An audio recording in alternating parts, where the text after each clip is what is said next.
विभा केवट की उम्र 24 साल थी। सामान्य कदकाठी की विभा देखने में सुंदर होने के साथ पढ़ने लिखने में भी होशियार थी।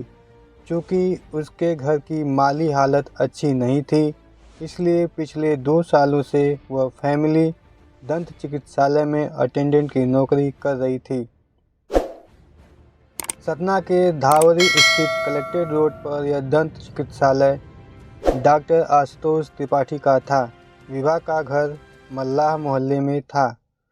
वह हर रोज़ सुबह 8 बजे घर से क्लिनिक के लिए निकल जाती थी और पेशेंट देखने में डॉक्टर आशुतोष की मदद करती थी। दोपहर में वह लंच करने के लिए घर लौटती। लंच के बाद फिर वापस क्लिनिक में लौट आती थी।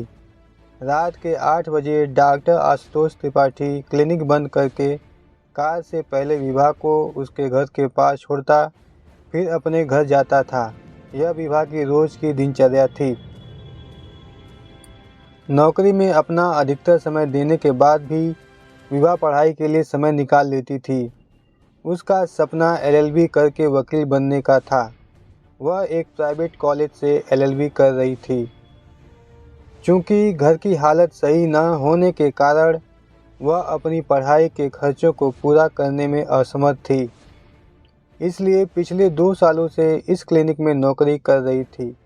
वह अपने काम से खुश थी और ज़िंदगी समान ढर्रे पर चल रही थी। वह रोज़ की तरह घर से ड्यूटी पर गई। दोपहर के समय वह घर आई और लंच करके वापस ड्यूटी पर लौट गई। उस रात 9 बजे तक वह घर नहीं लौटी तो उसके पिता राम नरेश केवट और माँ रमरतिया की आंखों में परेशानियों के बादल घुमड़ने लगे। उसका मोबाइल फ़ोन भी स्विच ऑफ था। उनके मन में तरह तरह के बुरे ख्याल आ रहे थे। रात भर इंतज़ार के बाद सुबह भी विभा घर नहीं लौटी तो क्लिनिक खुलने के समय दोनों डॉक्टर से मिलने उसके क्लिनिक जा पहुँचे। डॉक्टर आशुतोष क्लिनिक में पेशेंट देख रहे थे। बुरी तरह परेशान राम नरेश केवट ने जब डॉक्टर आशुतोष से बेटी के बारे में पूछा तो उसने विभा के घर नहीं पहुंचने पर हैरानी जाहिर करते हुए कहा कि कल शाम विभा ने उससे पगार के 6,000 रुपये लिए और कुछ ज़रूरी काम से बाहर जाने की बात कहकर चली गई थी। लगता है उसने कहीं दूसरी जगह काम पकड़ लिया है। चिंता न करो, वह कुछ दिनों में खुद ही घर लौट आएगी। राम नरेश और रमरतिया वहां से घर लौट आए और बार बार विभा के मोबाइल पर कॉल कर उससे संपर्क साधने का प्रयास करते रहे, लेकिन बीती रात से ही उसका मोबाइल स्विच ऑफ आ रहा था। राम नरेश ने अपने सभी रिश्तेदारों से फ़ोन कर पूछा, लेकिन निराशा ही हाथ लगी। बाद में राम नरेश ने फिर डॉक्टर आशुतोष त्रिपाठी से विभा के बारे में पूछा तो उसने बताया कि विभा ने उसके यहाँ से नौकरी छोड़ दी है। वह तुम लोगों से नाराज़ है और किसी दूसरी जगह पर कमरा लेकर रहने लगी है। उसने अपना फ़ोन नंबर भी बदल लिया है। विभा ने कहा पर कमरा लिया है इसकी जानकारी उसे नहीं है। बेटी के अलग रहने की बात राम नरेश और रामरतिया के गले से नहीं उतरी। फिर भी उन्होंने बेटी की तलाश में शहर का चप्पा चप्पा छान मारा, लेकिन वह उसका पता लगाने में नाकामयाब रहे। किसी की समझ में नहीं आ रहा था कि उसे ज़मीन निकल गई या आसमान खा गया। दरअसल विभा के माता पिता को ऐसा लग रहा था जैसे डॉक्टर को विभा के बारे में जानकारी है और वह शायद बाद में विभा के बारे में उन्हें बता देगा। विभा की तलाश करते करते 1.5 महीने गुजर जाने के बाद भी जब उसका पता नहीं चला तो रामरतिया ने 1 फरवरी 2021 को धावारी की सिटी कोतवाली में बेटी की गुमशुदगी दर्ज करा दी और पुलिस अधिकारियों से उसे तलाश करने की गुहार लगाई। सिटी कोतवाली इंस्पेक्टर अर्चना द्विवेदी ने 24 वर्षीय युवती विभा केवट के गायब होने के मामले को गंभीरता से लिया। वह इसकी जांच में जुट गई। इंस्पेक्टर अर्चना द्विवेदी ने विभा के माता पिता से उसके गायब होने के बारे में विस्तार से पूछताछ की तो उन्होंने बताया कि 14 दिसंबर की सुबह विभा डॉक्टर आशुतोष के क्लिनिक में ड्यूटी पर गई थी, जहां डॉक्टर के अनुसार उसने शाम तक ड्यूटी की। इसके बाद वह डॉक्टर से 6,000 रुपये लेने के बाद कहीं दूसरी जगह रहने चली गई। उसने अपना मोबाइल नंबर भी बदल लिया था। यह जानकारी मिलने के बाद इंस्पेक्टर अर्चना द्विवेदी ने डॉक्टर आशुतोष त्रिपाठी को कोतवाली बुलाकर उससे विभा केवट के बारे में पूछताछ की। थोड़ी पूछताछ के बाद डॉक्टर आशुतोष को घर जाने की इजाज़त मिल गई, लेकिन डॉक्टर के बार बार बदले बयानों को लेकर इंस्पेक्टर अर्चना द्विवेदी को उस पर संदेह हो गया था। उन्होंने डॉक्टर आशुतोष त्रिपाठी और विभा के मोबाइल नंबर की कॉल डिटेल्स निकलवा कर देखी तो पता चला कि विभा ने आखिरी बार 14 दिसंबर को डॉक्टर आशुतोष त्रिपाठी से 750 सेकंड बातें की थी। इसके बाद उसका मोबाइल स्विच ऑफ हो गया था, जो फिर ऑन नहीं हुआ था। इसका मतलब था कि विभा के गायब होने का राज डॉक्टर आशुतोष को मालूम था। इंस्पेक्टर अर्चना द्विवेदी ने डॉक्टर आशुतोष त्रिपाठी को दोबारा थाने बुलाकर मनोवैज्ञानिक तरीके से कुरेदना शुरू किया तो वह ज़्यादा देर तक नहीं टिक सका। उसने विभा के बारे में जो कुछ बताया उसे सुनकर अर्चना द्विवेदी आश्चर्यचकित रह गई। उसने बताया कि दरअसल विभा का कत्ल हो चुका है और उसकी लाश एक गड्ढे में दबा दी गई थी। कत्ल की बात पता चलते ही इंस्पेक्टर अर्चना द्विवेदी ने डॉक्टर आशुतोष को गिरफ्तार कर लिया और इसकी सूचना सतना के एसपी सिटी विजय प्रताप सिंह को दी। 20 फरवरी 2021 शनिवार को एसपी सिटी विजय प्रताप सिंह, तहसीलदार अनुराधा सिंह, नायब तहसीलदार हिमांशु भलवी, यातायात थाना प्रभारी राजेंद्र सिंह राजपूत और इंस्पेक्टर अर्चना द्विवेदी आरोपी डॉक्टर आशुतोष के साथ घटनास्थल पर पहुंचे, जहां पर विभा की लाश एक गड्ढे में दबी थी। डॉक्टर आशुतोष की निशानदेही पर नगर निगम के श्रमिकों की मदद से गड्ढे की खुदाई की गई तो कुछ देर खुदाई के बाद उसमें से एक कुत्ते की लाश निकली। कुत्ते की लाश को बाहर निकालने के बाद थोड़ी और खुदाई की गई तो वहां एक युवती की लाश दिखाई पड़ी। लाश को बाहर निकाला गया। लाश के गले में एक दुपट्टा तथा कमर के नीचे लोअर मौजूद था। राम नरेश केवट और उसकी पत्नी रमरतिया को लाश दिखाई गई तो दोनों ने कपड़ों के आधार पर उसकी पहचान अपनी बेटी विभा केवट के रूप में की। शिनाख्त हो जाने के बाद लाश पोस्टमार्टम के लिए भेज दी गई।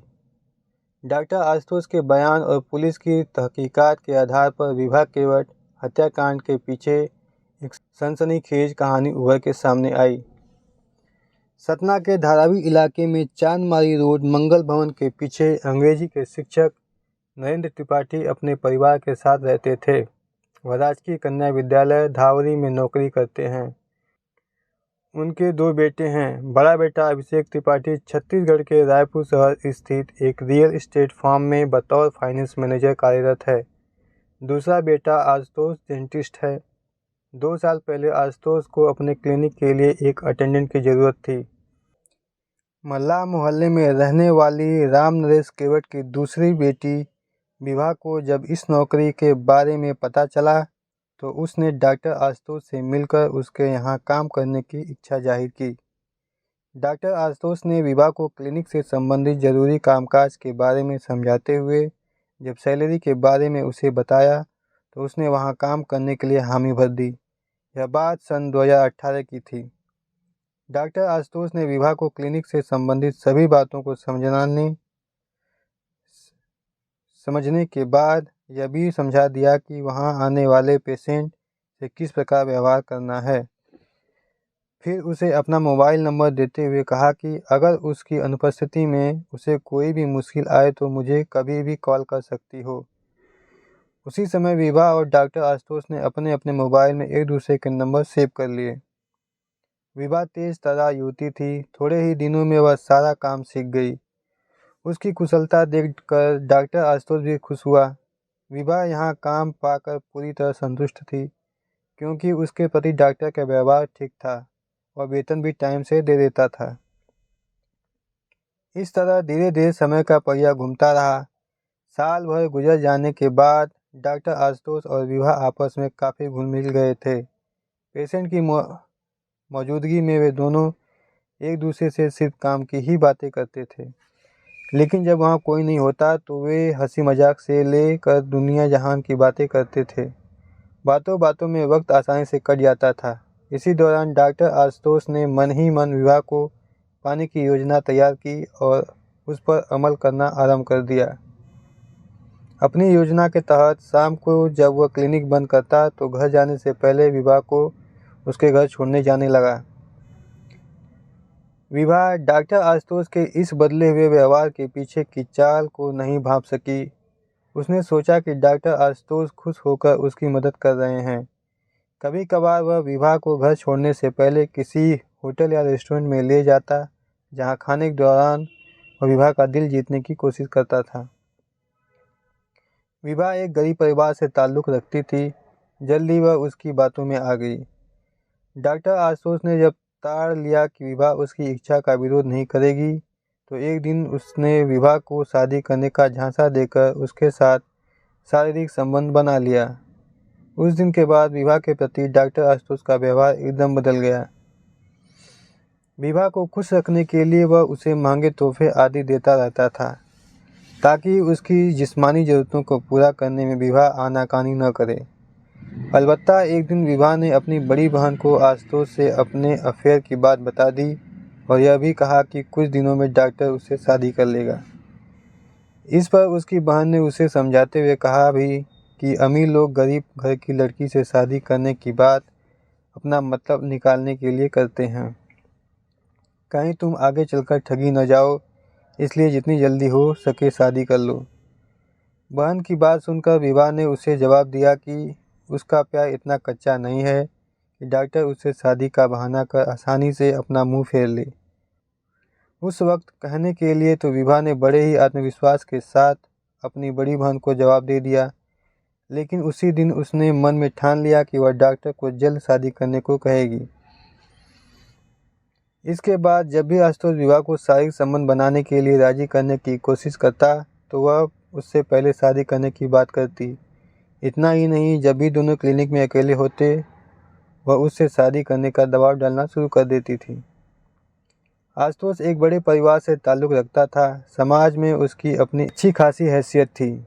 उसने तो केवल विवाह के साथ मौज मस्ती करने के लिए उससे शादी की बात कही थी।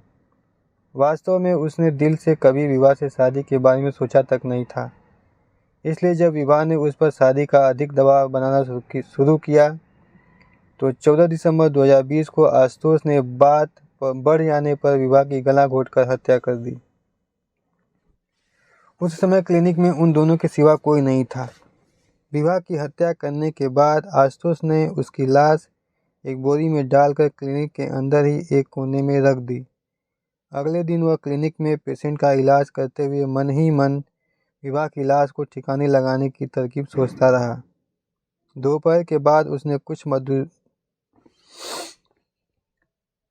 मजदूरों को बुलाया और क्लिनिक के पीछे बारिश का गंदा पानी जमा करने की बात कहकर एक 6 फुट गहरा गड्ढा खुदवाया। रात को उसने विवाह की लाश गड्ढे में डालकर उसके ऊपर नमक डाल दिया, फिर उस पर थोड़ी मिट्टी डाल दी। इसके बाद कहीं से उसने एक कुत्ते की लाश का इंतजाम किया। कुत्ते की लाश को उसी गड्ढे में डालने के बाद उसने उसके ऊपर अच्छी तरह मिट्टी भर दी। कुत्ते की लाश गड्ढे में इसलिए डाली ताकि विवाह की लाश की बदबू आसपास फैलने पर अगर लोग बदबू उठाने का कारण पूछे, तो वह सबको बता दे कि वहाँ कुत्ते की लाश दबाई गई है। इस तरह विवाह की लाश इस गड्ढे में दबी होने की बात उजागर नहीं होगी। लेकिन पुलिस को विवाह की अंतिम काल और उसके मोबाइल फ़ोन की लोकेशन के आधार पर आशुतोष के ऊपर शक हो गया। जब उससे थोड़ी शक्ति बढ़ती गई तो उसने सारा सच उगल दिया। विवाह की लाश का डीएनए टेस्ट कराने के लिए सैंपल भी सुरक्षित रख लिया गया, ताकि तय हो सके कि लाश विवाह की ही थी। विवाह की लाश की बरामदगी के बाद इसे मामले में हत्या और साजिश की धारा 302, 201 जोड़ दी गई। पुलिस ने आशुतोष त्रिपाठी से पूछताछ करने के बाद उसे गिरफ्तार कर सतना की अदालत में पेश किया गया। जहां से उसे न्यायिक हिरासत में भेज दिया गया। तो दोस्तों ये थी आज की वीडियो। ये वीडियो आपको अच्छा लगा हो तो प्लीज़ चैनल को सब्सक्राइब कर लीजिए और बेल आइकन दबा दीजिए।